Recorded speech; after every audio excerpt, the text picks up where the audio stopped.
Okay, good evening. Today's daf is daf Pei Dalid in Masechet Chullin. We are at the one, two, three, four, five, six, seven, eight, ninth line on the at last word on the line on Pei Dalid Amud Aleph. Give me just a second. We'll share my screen and we'll get started. So um, yesterday morning, we began the sixth chapter of Chullin with its discussion of the mitzvah of covering blood, which applies to non-domesticated animals and birds. The opening Mishnah noted that this does not apply to sanctified animals. And the Gemara asked why not? So after rejecting an initial explanation, the Gemara explained that the Mishnah is only talking about animals sanctified for the upkeep of the Beit HaMikdash, as they could not be redeemed once slaughtered. And since they can't be eaten, the slaughter is not a valid shechita and does not trigger the obligation to cover the blood.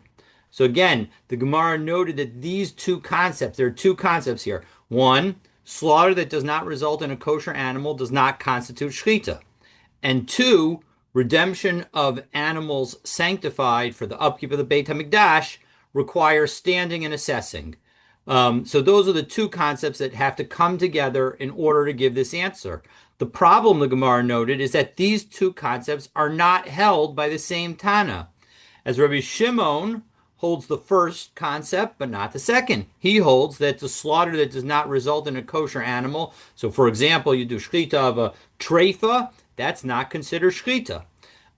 Second, but he doesn't hold of the second concept. He would say that you can redeem an animal that's sanctified just for the upkeep of the Beis Hamikdash without having it stand up. Meaning that even when an animal is dead, if you've dedicated for the Beis Hamikdash, it can still be redeemed. In which case, even though he might hold of the first concept, you can redeem the animal, and now it's all of a sudden a good shechita. And so, as a result, that doesn't. Why can't we have the concept of covering blood with respect to an animal that has been sanctified? Now, with regarding to animal that is not kosher or is not cannot be considered shechita, or it's a treifa that cannot be kosher. We learned in the Gemara, and I think it's Ayin Beit, Amid Beit, that shechita metarta at the time Absolutely. brings it out of That we're gonna touch on that topic exactly today, because although we are going to see that although Rabbi Shimon holds that slaughter that does not result in a kosher animal does not constitute shechita, the reason that I chose the example of a treifa is he's going to say that in that regard it does constitute shechita. So we are going to get there, but the bottom line is that's still what Rabbi Shimon holds. Rabbi Shimon holds that in general, shechita it doesn't count as shechita if the animal that you slaughtered through that shechita is not actually going to be a kosher animal. And so since this animal that you dedicated for the Beis Hamikdash's upkeep is not kosher as long as it's still kodesh, as long as it's still sanctified for the upkeep of the Beis Hamikdash, it's not going to be a valid shechita because you can't eat it. And so as a result, that's why it's not going to be shechita. And so you need to be able to redeem it. And so you have these two concepts. The concept of the slaughter that doesn't result in a kosher animal does not constitute shechita, and redemption of animals sanctified for the upkeep of the Beit HaMikdash requires standing and assessing. And the problem is that you need both of them to give this answer. But those two different ideas are held by different Tanaim, and they don't hold of the other idea. So Rabbi Shimon holds that a slaughter that does not result in a kosher animal does not constitute shechita, but he allows redemption of animals that are sanctified for the upkeep of the Beis Hamikdash even without standing and assessing. And Rabbi Meir holds that animals sanctified for the upkeep of the Beis Hamikdash require standing and assessing, but he does not generally hold that slaughter that does not result in a kosher animal does not constitute shechita. So how do we deal with that? And we ended the day yesterday with saying Rav Yosef answers that our Mishnah is actually Rebbe. And he agrees with Rabbi Shimon with respect to the first concept, namely that slaughter does not result in a kosher animal, does not constitute shechita. And he agrees with Rabbi Meir in the second concept, namely that the redemption of animals sanctified for the upkeep of the Beis Hamikdash requires standing and assessing. And so as a result, even though Rabbi Shimon and Rabbi Meir can't individually answer our question, Rebbe, who could hold one in one area and the other in the other area, can be the author of our Mishnah. And so as we pick up with the last word on the ninth line of Pei Dalet Amud Aleph, the Gemara offers a second approach. So v'ibayis ema, if you want, you could say, actually, don't say that it's not kula Rabbi Shimon. Really, our Mishnah is like Rabbi Shimon. Now, again, remember, Rabbi Shimon says that slaughter that does not result in a kosher animal does not constitute shechita, but he allows redemption. So how do we deal with that fact that he allows redemption? The shiny haka. You know what? This case is different because you're absolutely right. He would allow redemption, but you know what? It still wouldn't require, the animal still wouldn't require the blood to be covered. Why wouldn't it require the blood to be covered? To Amar Kra, because in the pasuk that talks about covering the blood, it says v'shafach v'chisa, meaning that the two concepts are connected. So the pasuk is, let me see if I can find the pasuk.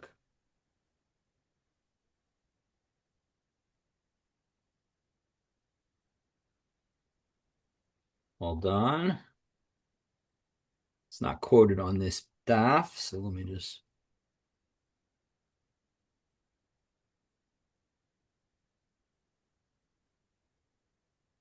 Sorry.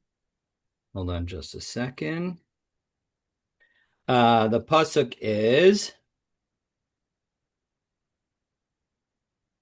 Okay, the pasuk is ish ish mi bnei Yisrael umin ager agar besocham asher yatzud seid chaya o of asher yeachel. All right, so of any person from Jewish people who or from the strangers who live among you that captures a wild animal or a bird, and then it's and that is going to be eaten. The shafach es damo, and he spills the blood. The chiso, and he covers it ba'afar with dirt. So the point is that this statement has just two verbs, v'shafach and v'chisa, v'chiso. So as a result, according to this understanding, michusar. Misha eno michusar ela shficha v'chisui. The only time the concept of covering the blood applies is when you slaughter the animal. The only things that need to happen are the slaughter and the covering. Yatzazeh, that comes to exclude the animal that we're talking about here that has been dedicated to the Beis Hamikdash. Because how do you have to deal with it? Shemachusar, shvicha, pidiya, v'kisui. That when you have an animal dedicated to the upkeep of the Beis Hamikdash, it's not enough to do shvicha and then kisui. You have to do something else. After you've done the shvicha of the animal, you need to redeem it, and only then will you be obligated in the kisui, because until you redeem it, it's not kosher, and so therefore Rabbi Shimon would say it's not a valid shechita, and so therefore you don't have to do the covering of the blood, and so as a result, the only way that you would have to do a covering of the blood is if in the meantime you did a redemption. But now that you're doing a redemption, that means that you're taking three actions. You're doing spilling, redeeming, and then covering. And so as a result, it's only when you only have two actions that you're obligated to cover the blood. And so that's why. So now we have a better understanding, at least according to the second answer, as to why something that is a sanctified animal isn't obligated in covering the blood, because you're not matching the wording of the pasuk. The wording of the pasuk has two steps, shficha and kisui, and you're taking three steps, shficha, pediya, and kisui. So v'hasha de us is lahachi, and now that we've given this answer, afilu temed kachim mizbeach. Now we could say that it's actually even animals that were sanctified for the Beis Hamikdash as sacrifices that are not covered by the obligation to cover the blood. And of course, as we mentioned yesterday, we're talking about birds because no wild animals are subject to being a korban. They can't. No chaya can be a korban. So as a result, we must be talking about a bird. And so the bird, again, even if you sanctify it as a sacrifice, we gave the answer yesterday. Oh, okay. Well, you put the blood on the altar, but then you scrape the blood and you put it on the dirt, because of course you can't do the kisui on the altar itself, because you need to be able to put dirt beneath the blood, and you can't put the dirt beneath the blood because either you're building up the mizbeach and now it's going to be the wrong size, or you have a chutzitza between the blood and the mizbeach. So as a result, nothing works. And so, therefore, we said, okay, so you put the blood on, and then you scrape it and you pull it off. But the problem is Misha Einu Mechusar Ela Shvicha V'Chisui. We need to be able to do something where the only steps that you're missing are the pouring of the blood, the spilling of the blood, and the covering of the blood. Yatzazeh, but this excludes this item, this bird that is a sanctified for the Beis Hamikdash as a sacrifice. Shemachosar shvicha gerira v'kisui. You need to do the spilling of the blood, the gerira, the scraping of the blood off the mizbeach, and then the kisui of the blood. So as a result, all of those are the answer, and therefore that explains the situation. Now we have a third explanation for why we do not apply kisui, does not apply to a Kodesh animal. So Mar Barav Ashi Amar, he gives a third answer to this question. So again, the first answer to the question was that we're dealing just with animals that were sanctified for the upkeep of the Beis Hamikdash. And we're talking about Rebbe, who's got the opinion, who holds both like Rebbe Shimon with respect to non-kosher shchita is not considered shchita, and like Rebbe Meir, that the redemption of animals sanctified for the upkeep of the Beis Hamikdash requires standing and assessing. And so that's why this animal that's been sanctified for the upkeep of the Beis Hamikdash there's nothing you could do about it. There's no kisui associated with it because you can't redeem it. It's not edible, and therefore it's not a valid slaughter, and therefore there's no kisui. And so that's why the Mishnah says that a holy animal, sanctified animal, does not have kisui. That's answer number one. Answer number two, we just said, is that actually you need to have the process can only involve shvicha and kisui, and this involves something else. And so whether the animal has been sanctified for the upkeep of the Beis Hamikdash or as a sacrifice, there's going to be an extra step involved, and you can't have extra steps and still have the obligation of kisui. So that's answer number two. And now answer number three. Mar Barav Ashi Amar Kra. The pasuk says chaya o oaf, and a wild animal or a bird.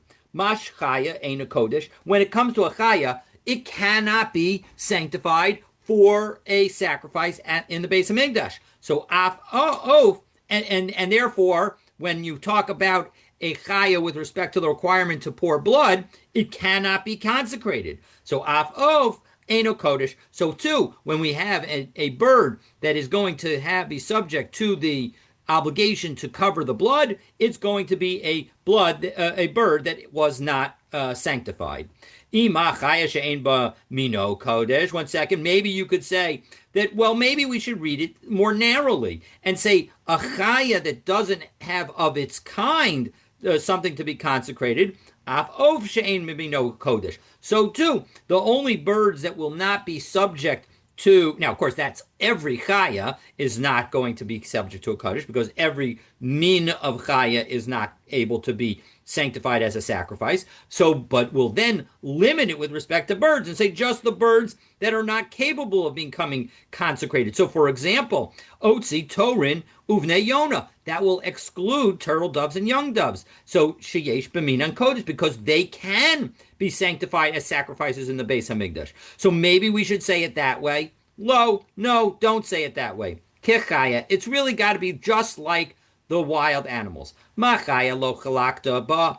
Just as with respect to chaya, there is no distinction. There is no chaya that is capable of being subject to being sacrificed, and therefore there is no way that it can ever be kodesh. Period. And so that's why all chayas are going to be covered by the requirement to cover blood. So af of lo tachalok bo. So too with respect to birds, every kind of bird, irrespective of what kind it is going to have the same requirement. And that means that there is no ability to sanctify a bird and then have it be subject to the obligation to cover the blood. And so as a result, that we've explained a third way to understand, it's Xeris Akasav, that third way of why our Mishnah has said that sanctified animals are not subject to the requirement of covering blood. Okay, so Amrle, so now the Gemara discusses the fact that the obligation does not apply to domesticated animals. But And we so, said bird has to be covered, right? The blood of the bird has to be covered. absolutely, 100%. So I'm maybe I didn't understand. Did you just say that the birds, if they're sanctified, do not have their blood doesn't have to be covered? That is correct. That's what our Mishnah said. But don't we say that birds, their blood does have to be covered? Yes, as long as they're not sanctified. Oh, if they're not sanctified, right? Okay, Correct. Correct. okay. Okay. So Amrle Yaakov Mina Rava. So Yaakov the heretic says to Rava, Kaimalan Chaya Bechlal Behema Lisimanim.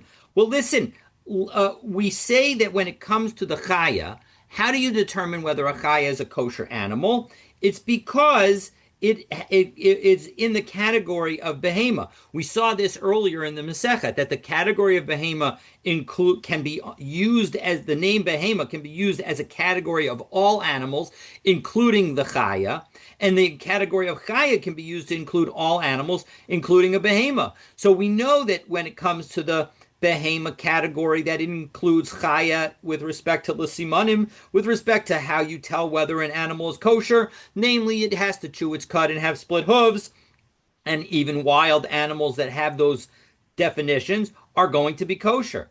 So ema nami behema bechlal chaya lechisui.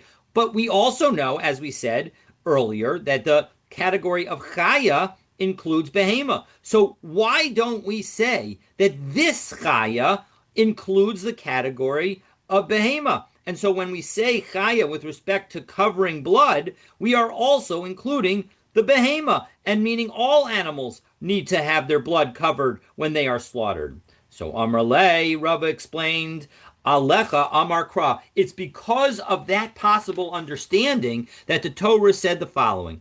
Al haaretz tishbechenu kamayim. That this is in a pasuk in Dvarim Perek Yudbet pasuk Gaf Dalid, where it says that it's talking about the slaughter of cattle and sheep, which are behemot, and it says that you're not allowed to eat their blood. Rather, their blood needs to be poured on the ground like water. So ma mayim lo bai kisui. Well, water doesn't need to be covered. Af hainami lo bai kisu. So so too, the blood of a behema does not require kisui. And so as a result, you're absolutely right. You could have come to the reverse conclusion and said that when it says that chayas a chaya requires its blood to be covered, it means to also include a behema. But we have another pasuk that says that behema blood needs to be spilled on the ground like water. That shows that it doesn't need covering, because just like water doesn't need covering, it doesn't need covering. Elama ata yet bilubo. All right, well, if you're going to tell me that the blood of a behema is just like water, well, why can't you use the blood of a behema to be used as a mikvah? And do tvila in it. So Amar Kra, Ach ma'ayan uvor mikveh mayim yiyet tahor. Because the Torah is clear. It says only a spring or a pit, a gathering of water shall be tahor. So hani in these kinds of bodies low, midiachrina, no. The other kind, any other kind of liquid is not going to work. Namely, the blood of a behema doesn't work, even though the Torah did analogize it to water in one place. Behema hani mili lemuute shar mashkin delo ikrumayim. Well, maybe it comes to exclude other kinds of liquids that are not called water. Aval dam de ikremayim hakinami. Maybe it is included, and so as a result, maybe it should be considered a mikvah. No, trei me'ute b'ksive. There are two different things two different phraseologies in that pasuk that we just quoted. And by the way, that pasuk was Vayikra Perek Yud Aleph pasuk Lamed Vav, where it says again, Ach Ma'ayan Uvor Mikveh Mayim Yiyet Tahor. So there are two different kinds of limitations: Ma'ayan Mayim, Uvor Mayim. There's both a reference to the bore and there's a reference to a Ma'ayan. Both of them are involving water. So as a result, we'll use one to exclude other kinds of liquids, and then another one to exclude the blood of a behemoth. No, Amy, Idi, Lamuti, Shar Mashkin, maybe both of them are coming to exclude other kinds of liquids. Chad Lamuute Zochelin, V'chad Lamuute Muchunasin. One to exclude flowing liquids, and one to exclude pooled liquids. So why would you make this distinction? Well, there's an important distinction to note with respect to mayim she'uvim, drawn water. Although in general you cannot use drawn water in order to create a mikveh, there is one important, somewhat of an exception to that rule, and that is the following: we need to have 40 sa of water in order to have a mikveh. If 21 sa'ah was rainwater, which is not drawn water, and you needed to fill up the rest, if all you have is drawn water, there is a method for enabling that water to be added. You cannot add it directly, but if you add it by having it flow along the floor, along the ground, into the pool with the rest of the rainwater, that is going to be okay as long as it is not the majority of the 40 sa. Well, we have 21 sa of rainwater, so we can add 19 sa of this water that flows over the ground, and that will be okay, and we'll be allowed to use it as a mikveh. And so as a result, when we exclude, and that, by the way, only works with respect to water. You can't use that for wine or any other liquid to add it to a mikveh. And so as a result, when we say chad l'me'ute zochlin, chad l'me'ute muchnasin, the idea is that when it comes to other liquids, we have to exclude the usage of other liquids, both when they've already been pooled and you pour it directly in, and when you use some kind of flow to add it in. And so in both cases, that's going to be excluded. So now that we've used the exclusions to exclude those two cases, we're left with the third case, namely the case of blood, and maybe we should say that the blood of a behemoth can be, which is called water, maybe it can be used as a mikvah. No, tlasa miyutik sivi. Really, there are three different exclusions in this pasuk. Exclusion number one, Ma'ayan Mayim. We refer to a spring of water. Uvor Mayim, that's exclusion number two. And Mikveh Mayim, is a gathering of water, is exclusion number three. And so with three exclusions, three items to be excluded, the third item, namely the blood of a behemoth, even though it is called water elsewhere, is going to be excluded, and it cannot be used as a mikveh. Okay, so now that we have done that, the Mishnah noted that the obligation to cover blood applies whether the relevant animal was prepared or unprepared. As a reminder, the reason that is a relevant status for us is because when it comes to Shiluach HaKan, sending away the mother bird, it is going to apply only when you have it's unprepared. If you had raised the birds in your home, then the concept of Shiluach HaKan, the requirement to send away the mother bird before taking the chicks, does not apply. And so now we're going to note how we know that in fact doesn't make a difference whether you happened upon these animals or whether you had them raise them at home. When it comes to the birds and the chaya, the obligation to cover the blood applies whether the animal was prepared or not prepared. So Tana Rabbanan, Asher Yatsud. We have a brisa that says that you're going to trap. So Ainli Ella Asher Yatsud, that tells us that we need to trap. Well, needing to trap suggests that you didn't have the animal already. So Nitzodim Va'omdim Ma'alehem Minayin. How do I know that if you have something already in your possession, for example, you grow some kagon avazin besar nigolin, so like you grow geese, you raise geese or you raise chickens, and they're in your house or in your property, and you've already trapped them. How do I know that the obligation to cover their blood also applies? Because if you read the pasuk, it talks about trapping things, and these don't need to be trapped because they're already in your possession. So Talmud Lomar Tseid Mikol Makom. In addition, again, the pasuk that we saw, it says, right? It says, let me get the pasuk again. Sorry. The pasuk says, Asher Yatsud Seid Chaya Oof, who caught, who trapped the trapping of a wild animal or a bird. Asher Yachel B'Shafachas Damo B'Chiso Ba'afar, and then you're going to cover it with dirt. So the point is that why does the fact that it says not only it doesn't say Asher Yatsud, it says Asher Yatsud Seid, that you trapped into a trap. So the fact that it says the sort of the passive version of it as well, that suggests it doesn't make a difference where it came from. So even if you already owned it, it's going to apply. Well, im kain matamud lomar asher yatsud. Well, then why mention the trapping at all if it doesn't make a difference how it came into your possession? Limda Torah derech eretz. Actually, that aspect of this verse is teaching us something completely different. It's teaching us how we should behave. Shelo yochal adam basar ela bahazmana hazos. That you should not eat meat except in connection with this kind of preparation.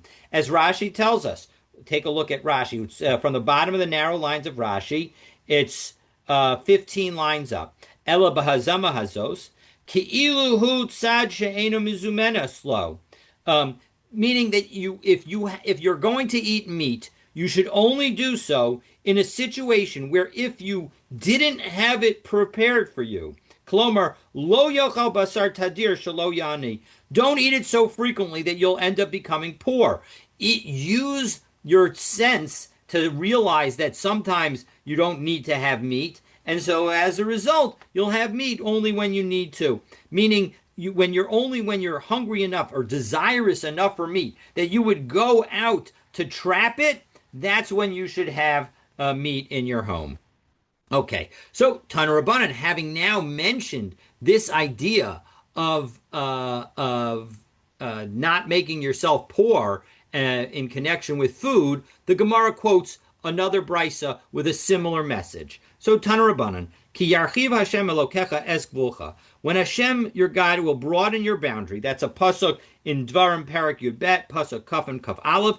This is the pasuk that talks about how we can do shchita, even not in connection with the korban. So limda Torah derech eretz. The Torah is teaching us the proper way. Shelo yochal adam basar ela l'te'avon. You should eat it only when you're really, really desirous of it. Yachol yikach adam min hashuk v'yochal. You might have thought that, okay, so when you're desirous enough of it that you're going to go up and get up and go and buy it, that's how desirous you should be. No, that's not enough. Talmud lomar v'zavachta mi b'karcha u'mitzoncha. No, it should be, you should want to have to slaughter it from your cattle and from your flocks. So, meaning it needs to be something that you would already own. Yachol yizbach kol b'karo v'yochal. And maybe you can slaughter all your meat at one time, and so you have plenty of meat ready to eat. No, kol tzono v'yochal. Or you should eat, do all of your flock and eat it. So Talmud lomar mi b'karcha, from your cattle, below kol b'karcha, mitzoncha, below tzoncha, below kol tzoncha. Again, from your flocks, but not all of your flocks. So mikan amar Rabbi Elazar ben Azariah, mi sheyesh lo maneh. So if you only have a maneh, so yikach lepaso litra yarak. Well, then that's not a lot of money. So buy only vegetables. Don't buy more expensive foods. Asara mana, if you've got 10 mana, well then yikach lefaso litra dagim. Well, then you can buy some fish. Chamishim mana, if you have 50 mana, well then yikach lepaso litra basar. Well, then you can go ahead and buy a litra of meat for your pot. Meya mana, if you have 100 mana, well then yishbetu lo kedera b'chol yom. Well, now you have wealthy, and you're wealthy enough that if you want to cook a pot every day, that's okay. Bottom line is that it teaches us that you have to be careful about how much money you spend on food. Ve'enach emas. Well, in second, if everybody else, if the last category is eating every day, when does everybody else cook up their pots? So may Erev Shabbos, Erev Shabbos. They should cook them, make their pots on Erev Shabbos, so that they have the freshly cooked food for Shabbos, and then you eat leftovers the rest of the week. Amarav. What's the connection here between the meat and the proportion one should eat and the tzeidah, the Said?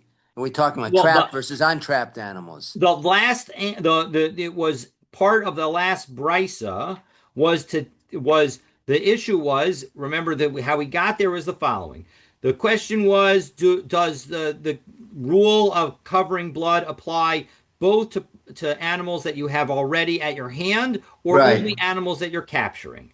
And we Right. said that it applies in both cases. But then we asked the question, why in that case does the Torah specifically give us the reference to capturing the animal? And so the Gemara, the Brisa explained that the reason that we mentioned the need to capture the animal is not because that's the only case that you have to cover the blood, but rather we don't want you to have so much meat that you're eating meat all the time, but rather you should view when you eat meat as if it's as troublesome for you to get the meat as if you had to go and capture it yourself. And if you wouldn't go capture it yourself, well, then you probably shouldn't eat the meat in that circumstance. And the reason that the Gemara, that the Brisa suggested that, according to Rashi, was so that you don't make yourself poor. And based on that, we have this latest brisa, which is highlighting how we have to be careful not to spend too much money on meat. And so that's how we got to where we are. So Amarav, Tzrichin anu lachosh l'divrei zaken. We have to be worried about what the elder said. Who's the elder? That's Rabbi Lazar ben Azariah, as we say in the Pesach Seder, Shivim Shana, that he's it was like he was 70 years old. So Rabbi Yochanan said, Abba, when it came to Rav, mimishpachat briim haba. He was from a healthy family. But we aren't as about kagon anu, but like us, who aren't as healthy, misha yeshlo pruta betokiso yiritzenu lechenvani. If you need to buy food, you got to buy food. You got to spend the money to buy food. Meaning, Elazar ben Azariah was not using all of his money. He was only using part of his money for food in his examples. Meaning if you had one money, you would only buy vegetables. If you had 10 money, you'd only buy fish. If you had 50 money, you'd buy meat, but you'd only cook it once a week. And only if you have 100 money, well, then you could have a pot every day. Obviously, in each of those circumstances, there would be money left over for other things. But what Rabbi Yochanan is saying is that we don't have that luxury. To not buy, to not spend essentially all of our money on food. Meaning, even if you have to use all of your money, even if all you have is a pruta, use it to buy your food because you gotta eat. You have to make sure that you are nourished because you can't go as long as Rav could go without eating. And Rav Nachman goes even further. Kagon anu, like us, the even later generation, lo vimva ochlin. We need to borrow money to eat. Meaning, you have to recognize that at the top of the needs pyramid is food sustenance so that we can eat. And so as a result, even if you have to borrow money, you're borrowing money in order to sustain yourself with food, that is a legitimate reason to borrow money. So kvasim l'levushecha. So we now that we've talked about economic priorities, we're going to continue that discussion. And the verse that's cited is from Mishlei, which says, let's give the entire verse. The verse is kvasim l'levushecha u'mechir sadeh atudim v'dei chalev izim l'lachmecha. L'lechem beisecha v'chayim l'na'arosecha. So let lambs be your clothing and flocks the exchange of a field. Let the milk of goats be sufficient for your food, for the food of your household, and life to your maidens. So that pasuk we're going to now use, break down, and teach us different lessons. Kvasim l'lavushecha, migaz kvasim yehei malbushecha. Your clothing should be produced from the shearings of lambs. Umechir sadeh atudim, and the flocks should be the exchange of a field. La'olam yimkor adam sadeh v'yikach atudim. You should be willing to sell a field, real estate, and buy flocks, meaning buy something that will sustain, that will give you clothing and food. A field can only give you, or well, it depends on what you grow, but is primarily going to grow food for you. But if you have a flock, then that flock can provide both food and clothing. Al volume kar adam atudim v'yikach sedeh. Don't sell a flock to buy a field. V'dei chalev izim. Let the milk of goats be sufficient. Dayola adam she is parnes michalev gidayim utlayim shebetok beito. Derive sustenance from the milk of the kids and the goats that are in your house. L'lachmecha l'lechem beisecha, for your food, for the food of your household. Lachmecha kodem l'lechem beisecha, shows that your food, you have to make sure that you can sustain yourself even before the rest of your house. I mean, if he sells the goat, if he sells the field to buy the goats, where's he going to keep the goats? That's a good question. Maybe it's in his house, but the bottom line is that maybe he's not selling all of his field, but it's an excellent question. But maybe he needs to rent the field. But the bottom line is that the idea is that goats serve to both give sustenance and clothing, whereas the field only only does one. Okay, I get that, but I just wonder where he's going to keep. No, it's a good question. I have no answers for it. And the life to your maidens. Amar Mar Zutra, braid the Rav Nachman. Tain chayim lenarosecha. You need to give life to the youth. Mikan limda Torah derech eretz. Again, when teaching us the proper way to behave. Shelo yilamed adam es beno basar v'yayin. Don't accustom your children to meat and wine, meaning that you need to help them survive with the basics. Don't have them, don't spoil them, so that then they have to learn to, so that they have to earn a ridiculous amount in order to keep up with the way that they were raised. Rather, enable them to live more frugally, and that way, if they're successful, they can decide to spend more, but they don't have to. They'll know how to manage if they come upon difficult times. Rabbi Yochanan says, as we turn to pay Dalet a bet, Harotza she is asher yasok b'vehemadaka. If you want to become wealthy, make your business a business in the raising small animals. Now you might say, hey, I thought we said that we're not supposed to engage in small animals. That's what Tosos asks. V'im tomer da'amrinim b'perak makom shenagu, back all the way back in Psachim Daf Nunam Abed, ha'osik b'behemadaka eno roa simin lebracha. Again, top Tosos on Pei Dalet Abed, that if you're involved with the business of small animals, you're not going to see any blessing from it. So V'omer Rabbeinu Tam teaches an important concept. Dahasam b'yashuv. That is when you are raising them in the community, in the settled area. Umishim ayin hara. Everybody's going to see your success and your financial well-being, and they will become jealous. Aval hacha, here, Iri b'chorshin. We're talking about where they're raised in the pastures. Delo shilta bahuena, where nobody's looking at to see exactly how much you own or how much anybody else owns, and so as a result, there's not going to be the same concept of ayin hara. Okay, Amar Rav Chisda, back into the Gemara, end of the first line, beginning of the second line. Amar Rav Chisda, my diksiv v'asheros tzonecha. Why does it say the flocks of your sheep? So what is ashtaros? Ashtaros is a play on the word Shema Ashros Aspa Leihen, because they make their owners wealthy. So as a result, if you can have flocks of small animals, you will be more successful. Rabbi Yochanan. So now, having quoted one piece of advice from Rabbi Yochanan, the Gemara quotes two others. Rabbi Yochanan Kisa sorry, kasa de charshin, below kasa de poshrin. Have a cup that is given to you by sorcerers, which obviously are not a trustworthy group, but don't have a cup of lukewarm water, meaning that a cup of lukewarm water is not good for you. So when is it that it's not good for you? It's when you're drinking it from a metal utensil. But there's nothing to be worried about if you have it in a earthenware utensil. And even with a metal utensil, lo amran ela lo shade behut sivya. That's only when you didn't put herbs in it to spice it. Aval shadi behut sivaya.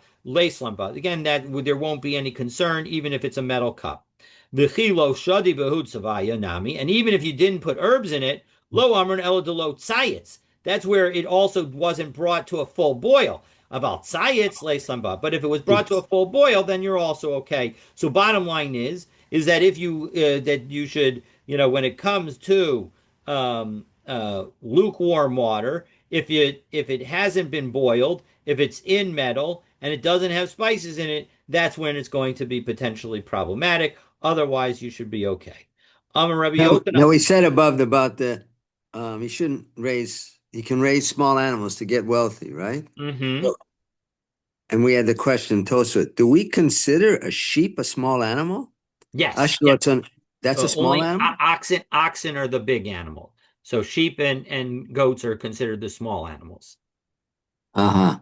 I was thinking of smaller animals like rabbits and chickens. No. That's not what they're referring to. They're referring to the smaller animals. The oxen are the bigger animals, and then cows and oxen would be considered big. Sheep and goats are considered small. But Amar Rabbi Yochanan said his second piece of advice: aviv maos abdan. If you got a nice inheritance and you want to get rid of it, obviously this is meant to on some level to be, this is a classic Jewish humor. It's somewhat of a sarcastic almost comment, or ironic comment. What do you do in order, if you want to, show that you are a big spender? Yilbash klei pishtan, wear linen clothing, v'yishtamish b'chlei zchukas, and use fancy glass. V'yiskor poalim v'al yashev imahen, and hire workers and don't supervise them. Don't sit with them to watch what they're doing. Yilbash klei pishtan. What do we mean by wear linen garments? B'chisna rumisa, Roman linen. It's very expensive. V'yishtamish b'chlei zchukas. What do we mean by glass utensils? V'zugisa chivarta, with white glass. That's the most expensive kind of white glass at the time. V'yiskor poalim, and hire workers. V'al yeshev imahen, and don't sit with them. B'tori, we're talking about oxen drivers. Denafish p'stadayu, because then you have a great possible loss, because oxen are very expensive, because the whole point is that they're very powerful animals, so they have the great potential to do a lot. And Rashi suggests that actually we could be talking about where you hire the workers and you give them the oxen, and then what do? Rather than engage in the plowing that you're trying to do, they weaken the oxen by and injuring them by going into forests where it's not easy to plow, and so they hurt themselves by trying to plow over roots and things of that sort. Ubekramim, and into vineyards where they can trip and have a bad fall. V'hamalacha lo ta'aleh l'klum, and the work that's done in those situations isn't going to really be any help. Sheshe'ein kosher l'kach, because it's not and the reason that it's going to be a problem is that the workers aren't going to be worried about it because it's not their animal, and you're paying them, and you're not watching what they do. So that's never a good idea, to give people a lot of money and not watch them. Okay, so Darish Rav Avira. So now, returning to the topic of not being wasteful with money, the Gemara shares another teaching, this one from Rav Avira. What are they doing wandering in the forest? I mean, well, the whole point is that you're paying. Just a joyride, like a joyride in the forest? Yeah, exactly. Essentially a joyride, right? The point is the cattle drivers want to make their life as easy as possible. They don't want to walk a long distance. So what do? To avoid walking long distance with the cattle, you send them into a place where it takes them forever to move even a couple of feet because of all the brush and all the other things that are under them. And so you don't get anything done, and you finish your day and you go home. So then you got paid because you're not no, your boss isn't watching you. So again, you want to watch the people who you work for you, especially if you give them something that's valuable. Darish Ravira says Zimnin Amar La Mishmei de Rabbi Ami, Vizimnin Amar La Mishmei de Rabbi Asi. Sometimes he said it in the name of Rabbi Ami. Sometimes he said it in the name of Rabbi Asi, as we see many places in Shas that sometimes it's one or the other. My Dixiv Tov ish chonein umalva yechalkel dvarav b'mishpat. What is the meaning of the verse that says in Tehillim Kuf Yud Bet Pasuk Hey that it's good is the man who is gracious and lends, who conducts his affairs with justice. So la'olam yochal adam v'yishte pachot mimashi yeshlo. A person should also always eat and drink less than what is in his means. But he should use what he has in order to clothe himself. Meaning, on a food perspective, spend less than you can afford. On a clothing perspective, spend exactly what you could afford. But when it comes to honoring your wife and children, honor them beyond what you can afford. Shehem tuluyimbo, because they are dependent on him. V'hu taloi b'misha amar v'haya olam, and he's dependent. You are dependent on Hashem. So as a result, if they end up being thankful to you, you'll recognize their thanksgiving and be also thankful to Hashem. And so as a result, create the environment in which you want to live. You want to live in a thankful environment, in an environment where people are appreciative. And so as a result, be generous to those who will appreciate it from you. So, Darish Rav, so that is the statement with respect to wealth and the like. And so keep that in mind. And now we move back to the mitzvah of covering blood. Darash Rav Eina Apescha Deve Reish Galusa. Rav Eina taught the following in front of the house of the Reish Galusa. Hashochit l'chola b'Shabbos. If you slaughter a wild animal, the implication, because we're going to see that it's talking about covering blood. So if you slaughter a chaya or a bird on Shabbos for a person who's sick, chayav l'chasos, you're obligated to cover the blood. And we're talking about not just a regular person who's sick. Take a look at Rashi, 1, 2, 3, 4, 5, 6, 7, 8, 9, 10, 11, 12, 13, 14, 15 lines down. L'chola, sheyesh bo sakana. We're talking about a person who's seriously ill, somebody who could, God forbid, die. So, Amar lahu, Rabba said to them, Ishtoma kamar. He's saying something that's very troubling. Lishmutua la'amurei minei. Take away the speaker from him, meaning if he's projecting himself with somebody, don't let him project this message.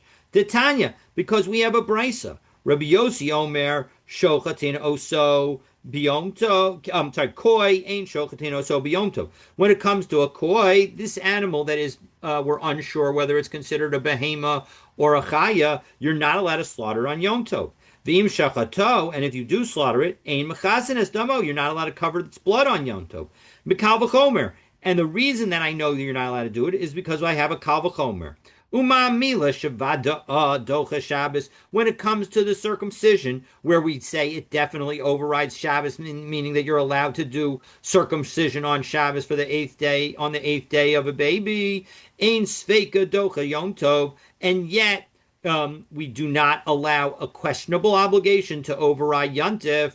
Well, kisui she'ein v'adai docha Shabbos, and this is the key line. When it comes to covering blood, where even a definite animal does not docha Shabbos, and meaning that even a definitive chaya, we won't override Shabbos for it.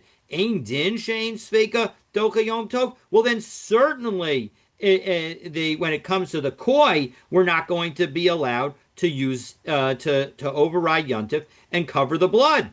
And so now, so we're going to get, we have more of this brisa to get to, but that is the language that is serving as Rabba's proof. So let's keep going in the brisa, and then we'll get to the proof of Rabba's question. Again, that the key lines were what we just said, because we just said that even a certain chaya doesn't have its blood covered on Shabbos, because the mitzvah of covering the blood doesn't override Shabbos. And that directly contradicts what Rav Eina said, because he said that if you shecht an animal for a dangerously ill person on Shabbos, that you do cover the blood. So we're going to get to that question in a moment, but first we have to finish the brisa. So Amru Lo, and it's the Masoros Hashas changes it to Amru from Amar.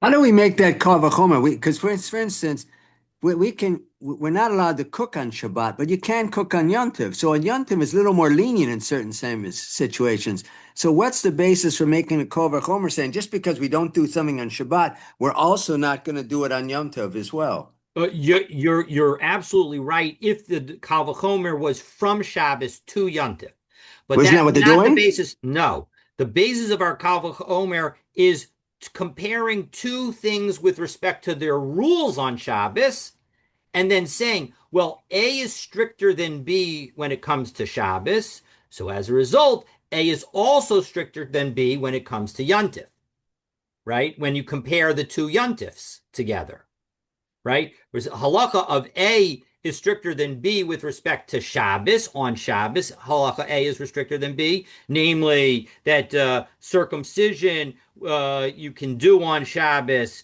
and whereas the covering of the blood you can't do on Shabbos, and so as a result, when it comes to Yontif, where we're not allowed to override Yontif with a circumcision. So as a result, we're also going to certainly not be allowed to override Yontif with respect to covering blood. But you can override Yontif with circumcision. Here it's just talking about no, in an uncertain situation. Right, uncertain. Right, but an uncertain situation. Well, that's what we're comparing. We're comparing two uncertain situations. Okay, it's because of the sveka. Right. Well, yes. Right. Part of the issue is the sveka. Correct. Okay. Exactly. Okay. So that 100%. But the point is that we're not comparing directly Shabbos to Yontif, because you're absolutely right. There are aspects of Yontif that are more lenient than Shabbos. So we can't use that. The point is that we're comparing the law of circumcision to the law of covering blood. And so with the sveka, with the idea of this. Well, in one situation, we're comparing them with definitiveness. We're comparing the laws generally. So in one aspect, we're highlighting and emphasizing the definitive aspect, because it's definitive Shabbos, you can violate for circumcision, and you can't violate for covering the blood. And when it comes to suffix on Yontif, you can't. So if you can't do circumcision, you certainly can't do covering blood. Okay, so that's it's more broad, that we're covering the entire halacha of circumcision with the entire halacha of covering blood, and we're focusing on two different elements of each one to use it to create the kal vachomer that we're creating. But in any event, Amru Lo, they said back to Rabbi Yossi, Tkiya Shofer B'Gvulin Tochiach, your kal vachomer isn't a good kal vachomer. Again, the whole reason that we're bringing this is based on one line that was supportive of the kal vachomer. The kal vachomer does not matter to our question. The question is based on the fact that we just said that something that has definitive obligation of Kisui Adam on Shabbos does not override Shabbos. So that's the key line that is going to be matter to us. But we're now going to use this we're going to try and undermine the kal vachomer. And by the way, I will note that we will undermine the kal vachomer, but that doesn't affect Rabba's question. Rabba's question was based on the presumption in that kal vachomer, and the presumption is not going to be questioned. So let's go all through, and we'll see that the Bryce is going to rebut the kal vachomer. Amru Lo, Tia Shofar B'Gvulin Tochiach. The blowing of shofar shows that you are not correct, because She'ein Vada'a Docha Shabbos, because a shofar even a definite obligation to blow the shofar does not override Shabbos. We don't blow the shofar on Shabbos. Usfeka docha Yom Tov. And yet, in an uncertain circumstance, we will blow the shofar on Yom Tov. And Rashi tells us that the uncircumstantial, gosh, sorry, that didn't come out well. That the questionable, the uncertain circumstance that we're talking about is somebody who is unclear whether they are male or female. Take a look at Rashi from the bottom of the narrow lines of Rashi on Peidal and Bet. Usfeka docha Yom Tov. It's I think it's 9 lines up. Ditanya Tumtum. We have a brisa that's going to say. Actually, we're not going to quote this brisa, but Tumtum androgynous. When it comes to these two categories of uncertain whether they're male or female, chayavim, they're obligated in shofar, and they can therefore blow the shofar for themselves. Afal pishahu suffik isha, even though they might be female, ve'ena chayeves, and not obligated. And therefore, you might have thought that you're not allowed to blow the shofar on Yom Tov, just like you can't blow the shofar on Shabbos. No, you can blow the shofar. These people can blow the shofar on Yom Tov. And so as a result, that shows that your Kal V'chomer that you tried to make Rabbi Yossi is not valid. Well, Heshiv Rabbi Elazar HaKapar Beribi Tshuva. Rabbi Elazar HaKapar came up with a different argument to say it's only Rabbanan. Yes. The shofar could be broken the right, blown the right, but this is the Rabbanan. Absolutely. And we are going to get there in a moment. Maybe not today, but Heshiv Rabbi Elazar bar Kapar Beribi B'tshuva. Rabbi Elazar Kapar came up with his own refutation of the Kal V'chomer of Rabbi Yossi. Let me make sure I'm scrolling.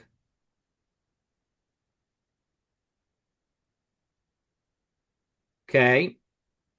Malamila Shekain Eino Nohegas Belele Yamim V'tovim. But 1 second, your Kal V'chomer doesn't work. Because when it comes to circumcision, there is no ability for it to happen at night on Yom Tov.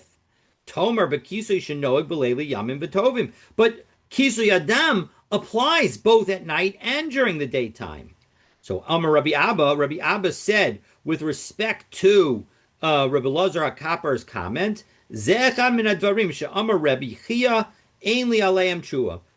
This Kal V'chomer of Rabbi Yossi is one of the things that Rabbi Chia said, I don't have any refutation for it. I don't have a way to refute the Kal V'chomer, but V'heshiv Rabbi Elazar HaKapar Beribi Tshuva. But Rabbi Elazar HaKapar did have a refutation. So, all right, so that's the brisa. But now we have a couple of different interesting things that we're going to do with this brisa. But the first things first is Rabbah brought this brisa in order to show that, in fact, Rav Eina is wrong. Because Rav Eina said that if you slaughter an animal for the sake of a person who's very sick on Shabbos, and it's a chaya or a bird, you are going to cover its blood. And this brisa specifically seems to suggest not that way, because Ketani Mias Kisui She'ein Vada'o Docha Shabbos. Because what did we say? We said that when it comes to Kisui Hadam, the covering the blood, it does not, even when it's a definite obligation, it does not override Shabbos. So my Vada'ai Kisui Delo Dochi Shabbos. What is the situation of a definitive obligation that it doesn't override Shabbos? Lava shoke lechola b'Shabbos. Isn't it referring to somebody who slaughters a chaya or a bird for somebody who's ill on Shabbos? And so, therefore, that shows that Rav Eina must be wrong. No, maybe not. Maybe I can come up with a different explanation. The Dilma de Avar b'Shachat. Maybe the person violated the rule, and that's why. They you're not going to cover the blood, meaning they weren't supposed to slaughter the animal on Shabbos in the first place, and that's the story. So if that's the case, well, no, that doesn't work, because why weren't they supposed to shech? Because it's Shabbos, and there's no sick person. So the point is, there's no sick, but the whole idea was discussing a sick person. So how do we no, that's That's Rav Eina's comment was about a sick person. But maybe this brisa, which didn't mention that it was a sick person, this brisa only mentioned the idea that a definitive obligation with respect to covering the blood does not override Shabbos. But it didn't tell us what the situation was where you had blood that needed to be covered on Shabbos. And so our initial supposition was that the blood that needed to be covered on Shabbos was because you were shechting for somebody who was sick. But then our response is, well, maybe it wasn't somebody who was sick. Maybe it's something different. And so as a result, and so maybe it's where one violates Shabbos by slaughtering illegally, as Rashi tells us, right? Vidilma Da'avad V'Shachat. It's 1, 2, 3, 5 lines Bari. up in the Rashi, from the bottom of the Rashi. V'Shachat. Right. Libari, for a healthy person. Delo Nidna Shabbos Lidchot. Then you didn't have permission to be Docha Shabbos, Kamar. Delo Yechasa. And that's where we're saying that you don't cover it. Avalachola, the case of Rav Eina, where the person is actually sick, the Nidna Shabbos Lidchot, Shari, maybe it would be permitted. So that's the possible response. But we say, no, you know what? You're not right. That question doesn't work because dumya demila. It can't be that's the answer because the comparison is with mila. Ma mila berishus, av kisunami berishus. You can't tell me that you're going to try and do some kind of comparison between circumcision and the mitzvah of covering blood, and then do a switcheroo and say that when we're talking about circumcision, everything is permitted. But when we're talking about the covering of blood, it's where you shechted the animal where you're not supposed to. No, that doesn't work that way. Obviously, just as the circumcision is in a situation where it was permitted, so too the covering of blood. It should be a situation where it was permitted. So that is, and so as a result, we have now concluded. So we haven't gotten to the point, and we'll get, God willing, tomorrow morning to the point about that you had mentioned earlier about Rabbi Shimon saying that shchita of right. I was going to go back to that. We're gonna get to that. So don't forget about it. We're going to get to that. But right now, what have we done? We have successfully questioned Rav Eina. Rav Eina's question is, Rav Eina's statement has been upshlugged because Rabbah has shown that in fact we do not do kisui hadam even when you shecht something for a proper purpose on Shabbos. We do not do kisui hadam on Shabbos, and so as a result, that ends our conversation for the time being on that topic. But we have to go through the rest of the brisa because this brisa raised lots of interesting issues, and so we need to now go through and say and quote elements of this brisa and understand what they are conveying to us. But we are. Why does he say that? What? Why does he say it doesn't require kisui dam? What's his bottom line? It doesn't require kisui adam because you can't do it. You can't do it on Shabbos. Now, maybe you have to do it after Shabbos, but you can't do it on Shabbos. If you are shechting an animal, God forbid. Why not? What? Why not? Why does he say you don't do it? What's the violation of Shabbos? Is that a violation? It's because you have to dig dirt in order to use it to cover the dirt, to cover the blood. So you're going to do chafira to do the. Oh, so that's it. Yeah. So that's if the dirt was already that we're talking about. Let's say the dirt was already prepared, or he kicked it over, whatever. Well, that's a very interesting. That is exactly what we say that you need to do on Yontif. But the comment with respect to Shabbos is about the violation of Shabbos. Obviously, if there's a way to do it without violating Shabbos, well, then you should do it. But the statement that we're making, the statement that Rav Eina made, right? Rav Eina's statement all the way up here. Rav Eina's statement was one who slaughters for an ill person on Shabbos is required to cover its blood, meaning even if it requires a violation of Shabbos. That's the implication of his statement.